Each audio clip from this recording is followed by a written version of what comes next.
বন্ধুরা, আমাদের ভারতবর্ষে 7,000-এর বেশি রেলওয়ে স্টেশন রয়েছে, যার মাধ্যমে প্রতিদিন কয়েক কোটি মানুষ এক জায়গা থেকে আরেক জায়গায় যাতায়াত করে থাকেন। কিন্তু আপনি কি জানেন ভারতের সবচেয়ে দীর্ঘ আর সবচেয়ে কম দূরত্বের স্টেশন কোনটি? জানেন না? আমি বলে দিচ্ছি। সবার প্রথম ভারতের সবচেয়ে দীর্ঘতম স্টেশনটি ছিল খড়গপুরে, যার দৈর্ঘ্য ছিল 1072 মিটার বা 1 কিলোমিটারের কিছু বেশি। কিন্তু বর্তমান সময়ের কথা বললে ভারতের সবচেয়ে দীর্ঘতম স্টেশনের খেতাবটি রয়েছে কর্ণাটকের হুবলি স্টেশনের কাছে, যার মোট দৈর্ঘ্য 1507 মিটার বা 1.5 কিলোমিটার।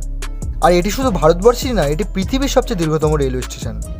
এছাড়া ভারতের সবচেয়ে কম দূরত্বের স্টেশনটি কলকাতা সাবরমন রেলওয়ের সাউথ ডিভিশনে রয়েছে। স্টেশন দুটি হলো লেক গার্ডেন্স ও টালিগঞ্জ। এই স্টেশন দুটির মধ্যে দূরত্ব মাত্র 200 মিটারের। মজার বিষয় এই যে দুটি স্টেশনের মাঝামাঝি যদি একটি ট্রেন দাঁড়িয়ে যায়, তাহলে দুটি স্টেশন থেকেই মানুষ ট্রেনে উঠতে পারবে। ভিডিওটি ভালো লাগলে একটি লাইক করুন আর এই ধরনের ইনফরমেটিভ ভিডিও পেতে আমাদের